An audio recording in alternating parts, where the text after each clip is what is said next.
जय हिंद। नमस्कार साथियों, मैं प्रवीण कश्यप और आप देख रहे हैं एग्जाम सफ़र। साथियों, आज की वीडियो होने वाली है हिंदी शिक्षण विधि को लेकर। तो इस वीडियो में हम लोग बहुत सारे क्वेश्चंस को लेकर आए हैं। तो साथियों, हिंदी की श्रृंखला में हम लोग हिंदी के चुनिंदा क्वेश्चनों को करेंगे, क्योंकि आपका हिंदी शिक्षण विधि का जो पेपर है वो बहुत ही जल्द है। तो आइए क्वेश्चन की शुरुआत करते हैं। भाषा संसार का नायाब चित्रण है, यह कथन किसका है? तो साथियों, ये कथन किसका है? सुमित्रा नंदन पंत का है कि भाषा संसार का नायाब चित्रण है, यानी कि सा ऑप्शन के साथ चले जाएंगे। अगला क्वेश्चन साथियों है, वो कह रहे हैं दूसरा क्वेश्चन, देवनागरी लिपि की विशेषता से संबंधित नहीं है। तो देवनागरी की कौन सी विशेषता नहीं है? तो इसमें कह रहे हैं सा ऑप्शन में सिरोरेखा का प्रयोग अनावश्यक केवल अलंकरण के लिए किया जाता, मतलब केवल शोभा बढ़ाने के लिए किया जाता है, जबकि ऐसा बिल्कुल नहीं है, लेकिन यहाँ पर नहीं है पूछ रहे थे। अगला कह रहे हैं भाषा की सबसे छोटी इकाई। तो साथियों, आप सब लोग जानते हैं कि भाषा की सबसे छोटी इकाई जो है वो वर्ड होती है। क्या होती है? वर्ड होती है। द ऑप्शन क्लियर है। अगला क्वेश्चन है साथियों, हिंदी भाषा में मूलतः वर्णों की संख्या मानी गई है। तो हिंदी भाषा में मूलतः जो वर्ण हैं वो 52 अक्षर हैं। कितने? 52 वर्ण हैं। हिंदी में स्वर होते हैं साथियों, सभी को पता है हिंदी में स्वर 11 होते हैं। कितने होते हैं? 11 होते हैं। अगला क्वेश्चन है, ध्वनि विज्ञान में अध्ययन किया जाता है। तो ध्वनि विज्ञान में किसका अध्ययन किया जाता है? मानव के मुख से निकली ध्वनि का, यानी कि बी ऑप्शन यहाँ पर भी करेक्ट हो जाएगा। अगला साथियों क्वेश्चन है, घड़ी साज शब्द है। तो घड़ी साज कैसा शब्द है साथियों? ये आपका संकर शब्द है। क्या? संकर शब्द है। आप सबको पता होगा कि संकर शब्द कौन होते हैं। कमेंट सेक्शन में लिखें कितने लोगों को पता है कि जो संकर शब्द होते हैं वो किन शब्दों को कहते हैं। अगला है, मानक हिंदी का मूल आधार कौन सी बोली है? तो मानक हिंदी का आधार आपकी खड़ी बोली है। इनमें से कौन सी ध्वनि अंतस्थ नहीं है? अंतस्थ कौन सी नहीं है? तो अंतस्थ कौन से होते हैं? या, रा, ला, वाह होते हैं। तो यहाँ पर वाह नहीं है, बाकी जगह क्या दे दिया है? छा दे दिया है, इसलिए हम लोग छा के साथ चले जाएंगे। बेखौफ शब्द में बे उपसर्ग जुड़ा है। तो बे उपसर्ग किसके लिए जुड़ा है? फारसी का। क्या है? फारसी। अगला, सजग शब्द का पर्याय नहीं है। तो सजग शब्द का पर्याय कौन सा नहीं है? पहरेदार नहीं है। जबकि चौकस, सचेत, सावधान ये सब हैं, लेकिन पहरेदार नहीं है। रानी केतकी की कहानी के रचयिता कौन हैं? तो आप लोग जानते होंगे, ईसा अल्लाह खां है। रानी केतकी की कहानी ईसा अल्लाह खां। रट्टा मारो। आगे, अंतस्थ व्यंजनों की संख्या कितनी है? तो अंतस्थ व्यंजनों की संख्या साथियों 4 है। या, रा, ला, वा।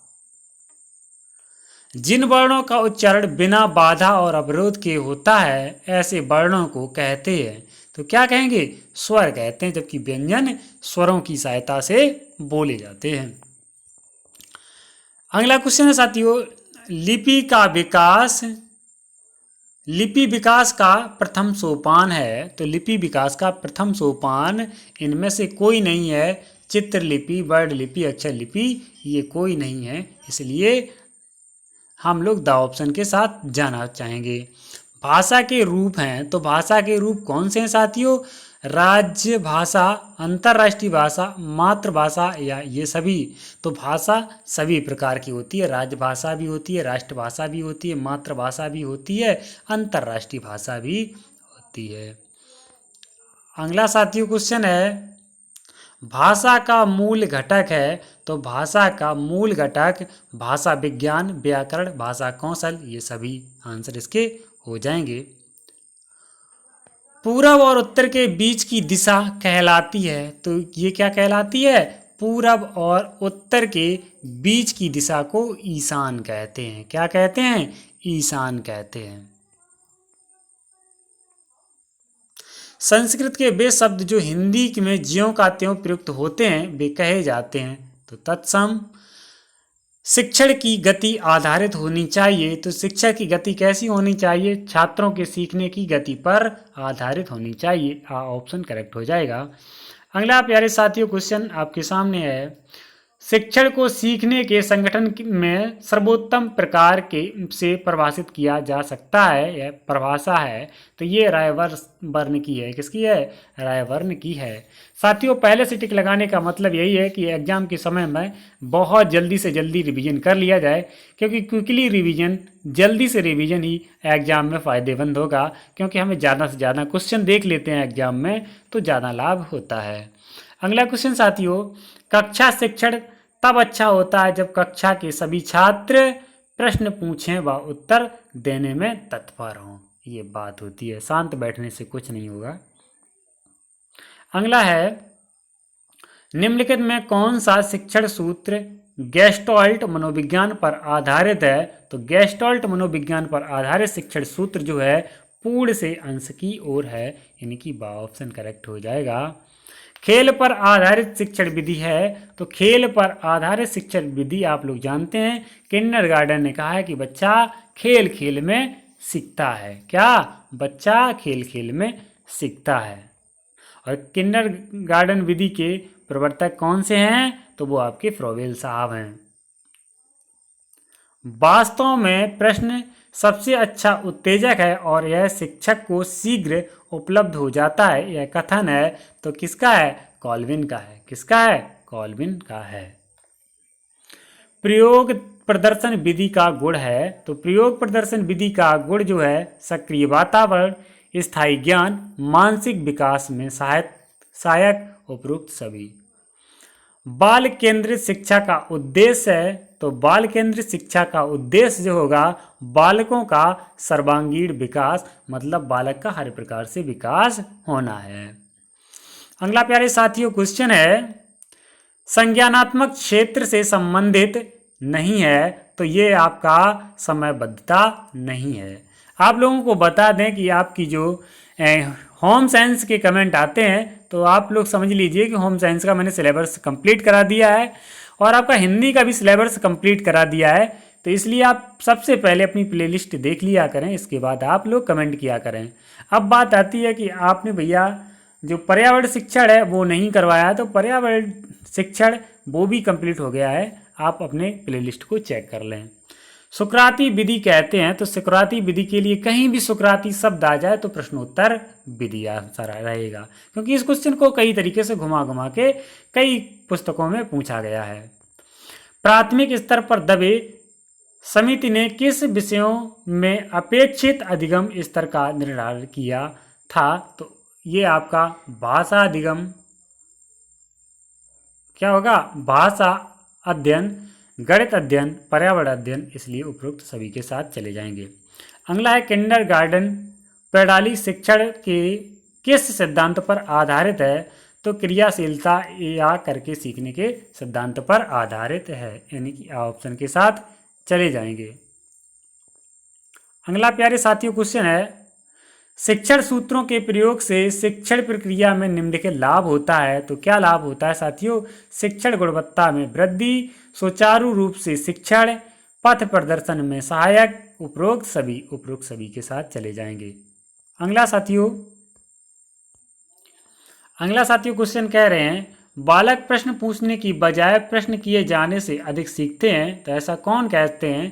तो ऐसा रूसो कहते हैं कि बालक प्रश्न पूछने की बजाय प्रश्न किए जाने से अधिक सीखता है। मतलब बच्चे से प्रश्न करो नहीं, बालक प्रश्न पूछने की बजाय प्रश्न किए जाने से अधिक सीखता है। वर्तमान शिक्षा का केंद्र बिंदु है। तो वर्तमान शिक्षा का केंद्र बिंदु बालक है कि बालक को कैसे सिखाया जाए। छात्रों से उत्तर निकलवाने में सहायक होती है। तो कौन सी होती है? शिक्षण कौशल, शिक्षण सूत्र, शिक्षण प्रविधियां, उपरोक्त सभी। तो उपरोक्त सभी होती हैं। अगला साथियों क्वेश्चन है,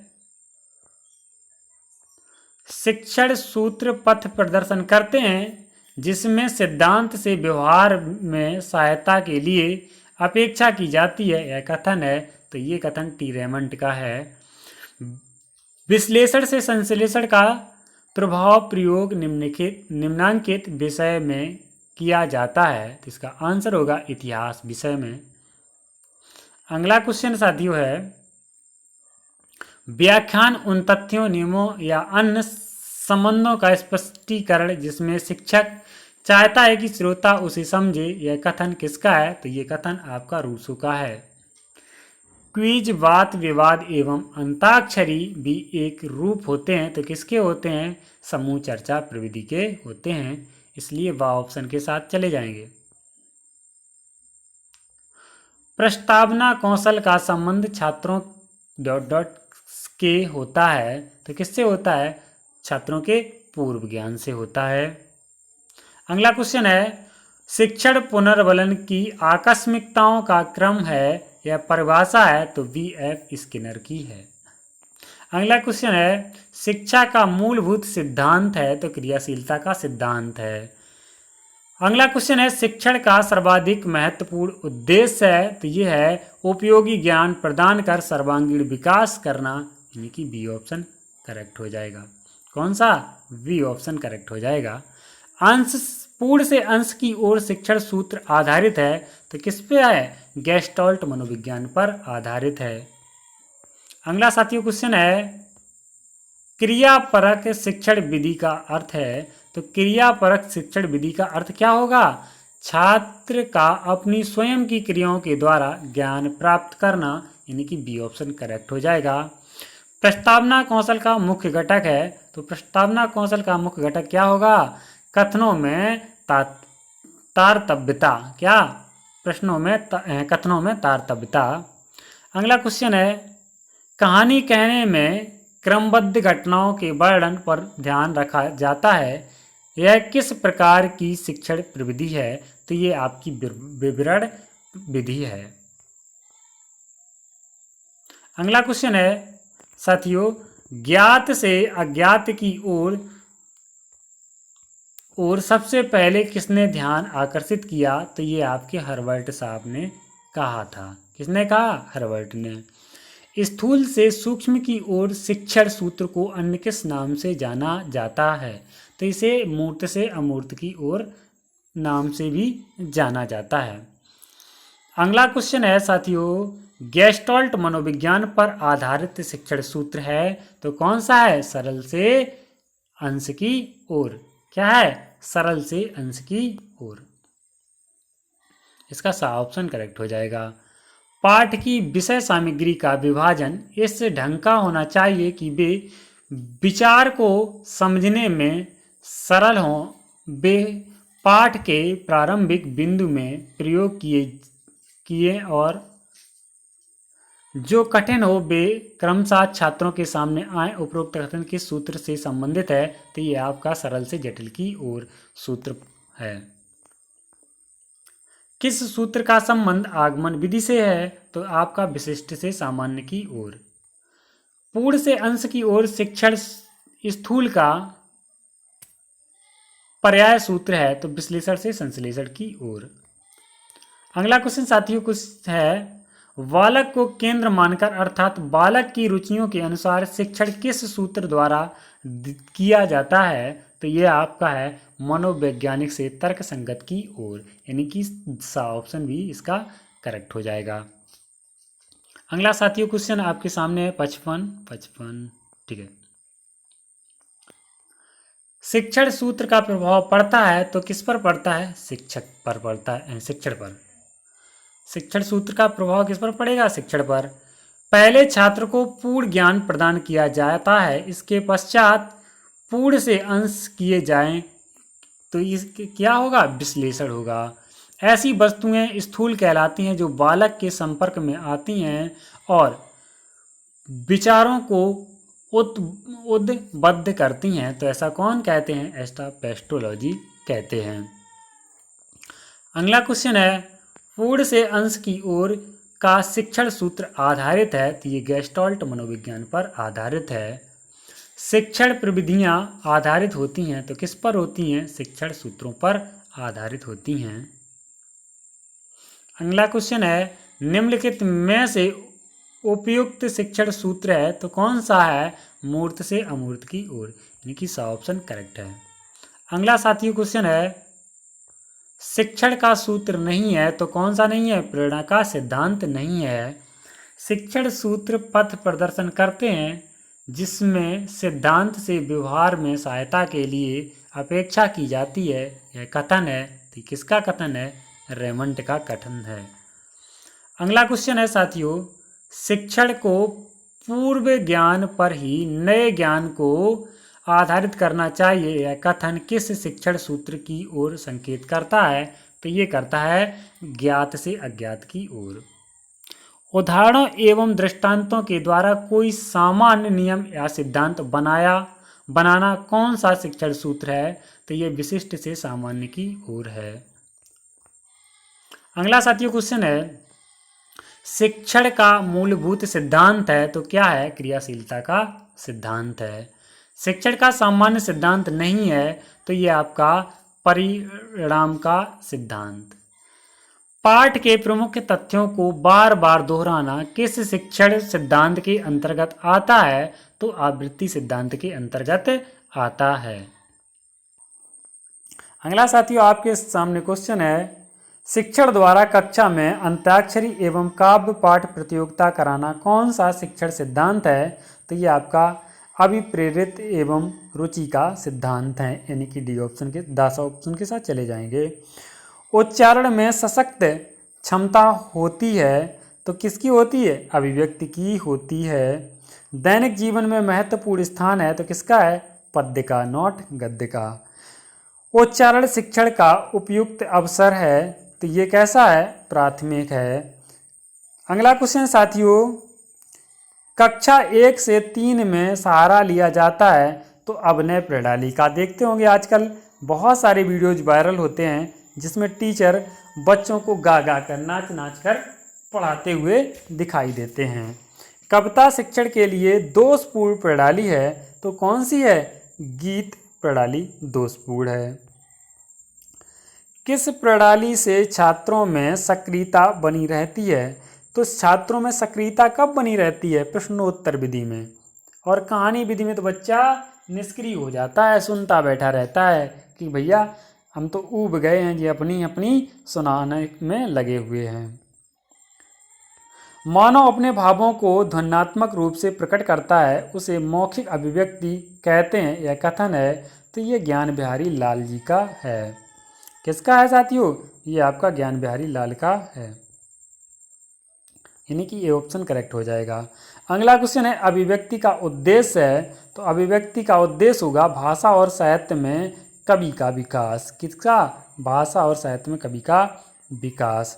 अगला साथियों क्वेश्चन है, यहाँ से तो गड़बड़ लग रहे हैं क्वेश्चन, चलो ये दिखाई दे रहे हैं तो इसको हम लोग, हाँ कह रहे हैं मापन होता है तो मापन कैसा होता है? मापन जो है वो साथियों गुणात्मक होता है। मापन कैसा होगा? गुणात्मक होगा। व्यक्तित्व के सभी पक्षों का मूल्यांकन किया जाता है तो व्यापक मूल्यांकन के द्वारा किया जाता है। ज्ञान बोध व अनुप्रयोग का संबंध मूल्यांकन के किस पक्ष से है? तो ये आपका संज्ञानात्मक पक्ष से है। अगला क्वेश्चन साथियों आपके सामने है,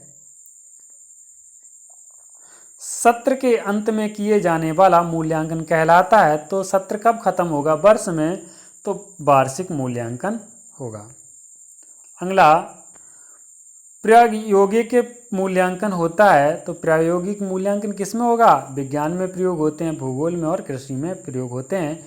हिंदी संस्कृत में कहाँ होते हैं? दर्शन शास्त्र में और इतिहास में, नागरिक शास्त्र में इसमें नहीं देखे होंगे आपने प्रयोग, लेकिन भूगोल का होता है, कृषि में भी होते हैं क्योंकि खेत नापना है तो आपका प्लान टेबल सर्वे वगैरह होते हैं इसमें।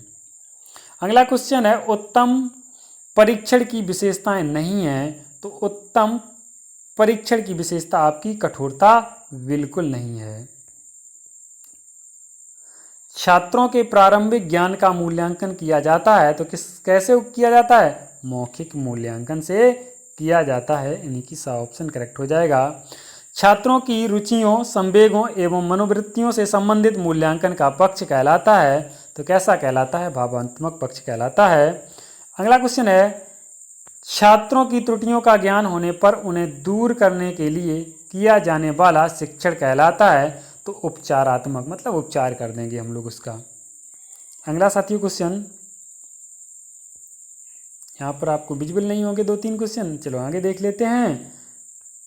कह रहे हैं निम्नलिखित में से किसका संबंध मूल्यांकन के ज्ञान संज्ञानात्मक पक्ष से है। तो संज्ञानात्मक पक्ष से, समझ का। किसका? सा से संज्ञानात्मक, सा से समझ। निम्नलिखित में से किसका संबंध मूल्यांकन के भावनात्मक पक्ष से है। तो भावनाएं कहाँ, जिसमें रुचि होगी उसी में भावनाएं होंगी। दूसरे की भावनाओं की कोई कदर नहीं करता है, चाहे वो कितना भी किसी को चाह ले।